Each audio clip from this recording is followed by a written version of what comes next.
more on this amazing accomplishment by President Trump. Let's bring in the former ambassador to the Israel Consul General and senior faculty of the Collars School of Management at Tel Aviv University, Ido Aharoni. Thank you, Ido, so much for joining us, Ambassador. Thank you for having me.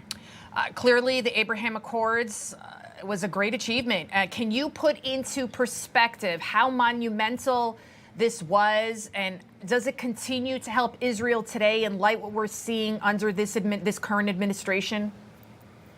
Well, the importance of the agreement, of course, is huge. But the most important thing for our viewers to know is that the notion that these agreements still hold, despite of what you're seeing going on in the South and the North, I think that's the best example as to the strength, the scope, and the solid foundations of those agreements. We have to remember that it's not just an agreement between Israel and the UAE. It's also an agreement between Israel and Bahrain. And later on, this agreement, the Abraham Accords, were joined by both Morocco and Sudan, helping us, Israel and the United States, to bolster and fortify the anti-Iranian coalition. Mm-hmm. And, you know, Ambassador, President Trump, he has firmly stood side by side with Israel, with Israelis and Jews. And the same, though, cannot be said for Kamala Harris. Here she is with Bibi, but you can tell almost even by the body language there, she doesn't seem too thrilled to be shaking his hand. We also know that when he spoke, she was noticeably absent when he was here recently in the United States. Talk to me about what do you think about how important the Jewish American vote is to this upcoming election in light of how this administration has been towards Israel. I mean, have they been supportive enough in their fight against Hamas? Well, here's the thing. By and large, the Jewish community has been very supportive of Israel. However, when it comes to presidential elections, historically, the Jews do not vote, the majority of the Jews do not vote based on that question, who would be the better candidate for Israel?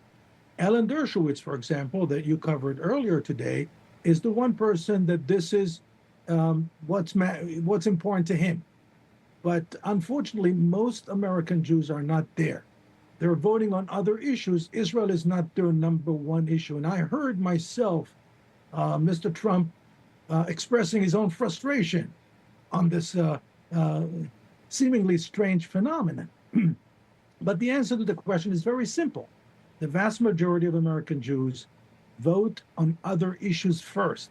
Israel is important to them. They donate money, they come and visit, they support Israel politically, they support Israel culturally. But when it comes to presidential elections, they are American first, most of them. Now, of course, Mr. Trump is hugely popular in Israel because as president, he has done some things that were never done before. For example, and I'm talking beyond moving the embassy to Jerusalem and recognizing Israel's sovereignty on the Golan Heights. He said, if you make a mistake in my book, then I'm not supposed to be an honest broker. And he said the Palestinians are making tons of mistakes and they do not deserve my support. Mm-hmm. And I think the 10-7, as well as the Abraham Accords, are so important because they confiscated the Palestinian veto on normalization between Israel and Arab countries. That's hugely important.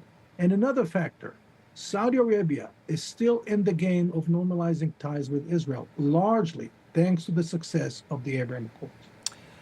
Sir, we have to leave it right there. Ambassador Aharoni, thank you so much. And it's an incredible anniversary. We've come a long way, and hopefully peace will be restored in the Middle East once again. Thank you, sir.